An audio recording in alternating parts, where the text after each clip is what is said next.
I can do it. I can do it. Can you do it though? I am Ken. Can do it. I can do it. Are you Ken? Yes, I can. Hello, this is Ken. I like making things. I like making things out of paper, and I like making things cooler.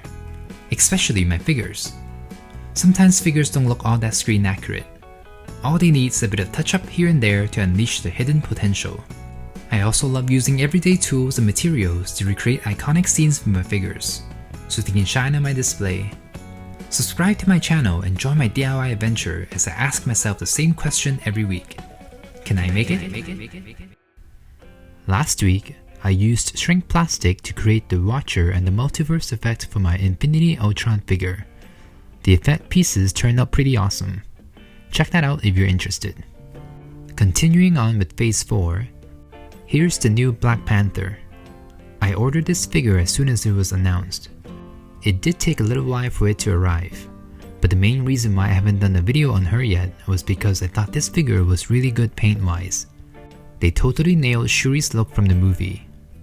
I think this is one of the best looking Phase 4 figures.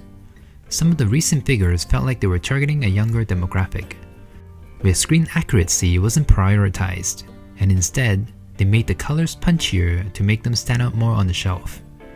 But this isn't the case with Black Panther. Let's deconstruct this figure. There's an FAQ on the paint and brushes I use in the description box below. They gave the figure screen accurate textures. The matte suit against this really elegant metallic paint looked incredible. And they did a wonderful job with the details too. There's so many thin stripes and small dots on the figure. The paint job is surprisingly accurate. There are a few missing paint apps here and there, but they're so minor I don't think most people would notice, except for the back. They didn't do anything to the back. They also did a wonderful job with the head too. It is missing some small gold touches, but again, these missing details are not noticeable at first glance. Kudos to Hasbro. They picked and chose the right areas to add the paint details. The missing details don't make the figure feel incomplete at all. That said, adding in the tiny missing details is going to be quite a challenge. So, can I make it? I've recently started sanding my figures to prep them before I paint, but I'm going to skip that step this time. I actually really like the black plastic they used, so I'm going to leave that untouched. My main focus is on the missing metallic details. Fortunately, all the missing details appear to be molded in already, so I just had to fill in the shapes. However, it is crucial to keep the lines as crisp and clean as possible. And unlike other figures, I can't really afford to make mistakes. Normally, when I make a mistake, I would quickly use a wet brush to clean it up. But it's not going to work well here because I'm just going to spread the metallic specks all over the matte plastic. It's going to be like cleaning up glitters. They will always be there. And because I'm keeping the black plastic untouched, it also means that I can't just cover up the mistakes with black paint. There will still be a somewhat noticeable difference in color and finish. It will be fine for small mistakes, but it will be obvious if I do larger patches. Although the metallic paint Hasbro used is quite nice, I still find the color a bit too muted, especially that gold. So I'm going to have to go over all the gold details with gold paint to enhance the gold a bit more. That is why this is going to be one of the more challenging customs to do. I kinda only have one go at it. I don't really have the luxury to make a mistake. In the movie, the gold and silver details sit on top of the black suit, but the figure did the opposite and had them engraved into the suit. There are also these lines that are etched onto some of these bits too. I actually quite like these lines. They add more dimension to the suit. I want to preserve these fine details, so I'm going to have to keep the metallic paint thin. If I add too much paint, I'm going to lose these lines, and the paint application may not look as clean. I still sometimes get asked what kind of paint I use. Many of you know I use acrylic paint from the dollar store. But to me, it's not really about using a specific brand. It is way more important to know and understand how your tools behave. And that includes the kind of brushes you use too. Everyone has their own unique painting style, and different kinds of brushes pick up and distribute paint differently. It's all about feeling and understanding how the brush and your strokes apply the paint. For example, I can achieve a straight line by touching the surface with the tip of a flat brush. Or, I can use a very fine brush and flick my wrist instead. However, that same gesture may not work on other brushes. It's kind of like building a bond with your brushes. Once you level up enough with them, you will become a master.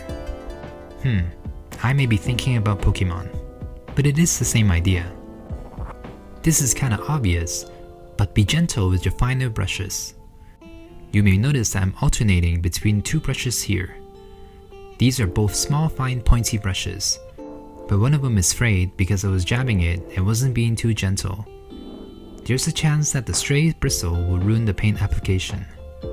But luckily, it is still fine enough for me to use it to block out the general areas, and then I'll switch over to the more delicate, even finer brush to create crisp edges. The wider, thicker kind of brushes are easier to replace, but good fine brushes are much harder to come by. That is why you should always be gentle with them and try and keep them in the best shape possible. Here's another painting tip. It is hard to show on camera because the camera is kinda in my way, but I learned this a long time ago. You can test this out to see if it works for you too. On a piece of paper, freehand a long straight line, as straight as you can. You instinctively may want to go as slow as possible and keep your eye on the pen or tool you're using. But you can actually achieve a better result if you hold the pen at the starting point and look at where you want the line to end and just go for a quick stroke. The same philosophy can apply here too. I find that I often get a cleaner, straighter line this way when my strokes are quicker. Of course, there's still the risk of going too far. It sounds reckless and counterintuitive, but it does work sometimes.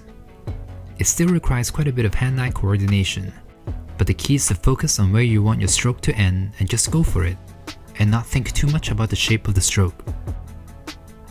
The only thing I actually need to think about is where to add the missing details on Shuri's legs. Because of how fast Shuri moves in the movie, it is hard to tell where some of these details go. Luckily, there are these renderings of Shuri's suit, which I believe are official renderings. I also cross-referenced these with the official costume and some screen grabs. Some of these gold details appear to be slightly off, but they are molded in.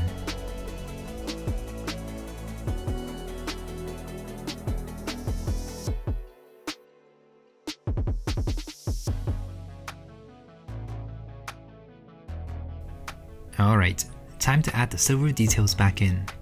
First with all the dots.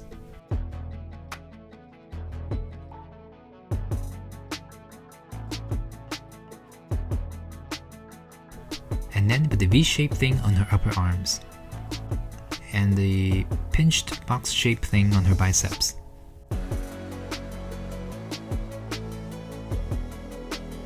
Can't forget the toes.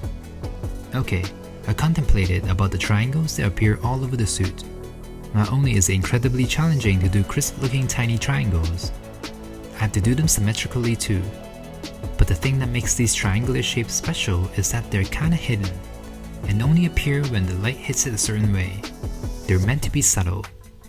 I wanted to skip these so badly, but I do want to push myself to see if I can achieve a similar look.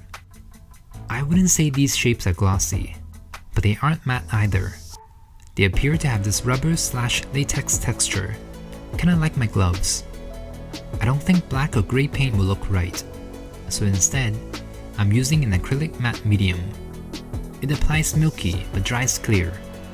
It is thicker and not as runny as the matte varnish, so I don't have to worry about it dripping all over the figure. I'm also hoping that it would dry with a bit of thickness to it, so it stands out a bit even if it ends up clear. I'm gonna make the triangles on the torso a bit thicker, since these ones are the ones that are the most prominent. I'm gonna have to do the rest off camera. It is too nerve-wracking. Oh, you know what? It kinda works. You can easily see the ones on her torso, but I love how subtle the rest are on her arms and legs. I didn't add too many though. I didn't want to ruin the figure. Alright, with that out of the way, all there's left is the head. Normally, the face is the toughest part to paint, but I feel like this is gonna be a breeze in comparison. She's only really missing a few cool stripes on the cheeks. I am still gonna go over the gold areas to make them bolder.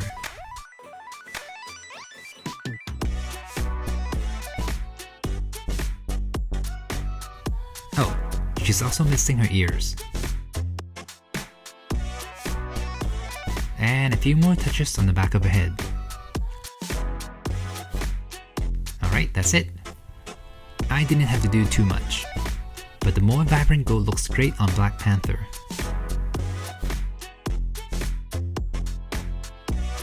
Alright, here's the finished figure. The changes are minor, but the gold looks so good on Shuri's Black Panther. I kinda wish there's a bit more silver on her legs, but overall, I love this design. It is very sleek. It is flashier than previous Black Panther designs, but not in the Thor Love and Thunder way. What do you think? Do you like what I've done to Black Panther? Give it a like if you think my paintwork is clean and crisp. That said, I do have a few minor complaints about this figure. I wish it came with an unmasked Shuri head. The previous Shuri head wouldn't really work for me because I added the braid and the jaw piece. That one has more of a youthful feel to it. The Shuri has matured a lot in this new movie. The other issue I have with this figure is how difficult it is to balance Black Panther. Proportionally, everything looks right, but her ankles aren't super flexible, and her arms can only go up so high, so it was a bit frustrating trying to pose and balance her. But I much prefer a figure that looks screen accurate than a figure with great posability but looks off. And this Black Panther definitely looks great. It looks very high quality, and this is my favorite Black Panther suit design. Alright, let's end this for the photo shoot. Look at how the suit reflects light. It is so elegant. The gold and silver look incredible against the black. It's like the perfect combination of colors. It's too bad that I wasn't able to do a lot of dynamic poses due to her small feet, but these photos are still pretty awesome.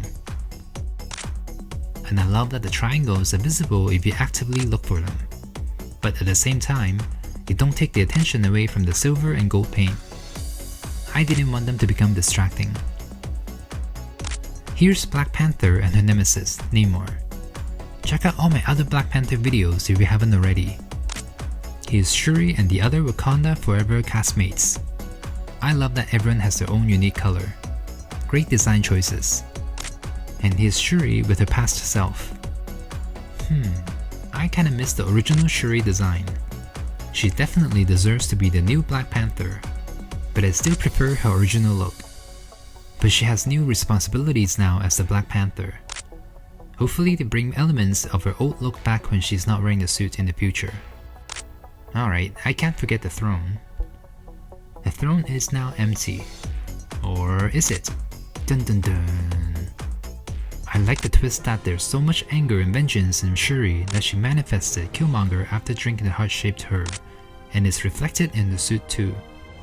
I love that her suit is the combination of T'Challa and Killmonger. She can embrace the best of both of them, and in my opinion, the best version of the suit. Alright, that's all for today. I hope you enjoy it. Don't forget to like the video and subscribe if you want to see more content like this. As always, stay inspired and I'll see you next week. I can make it, so can you.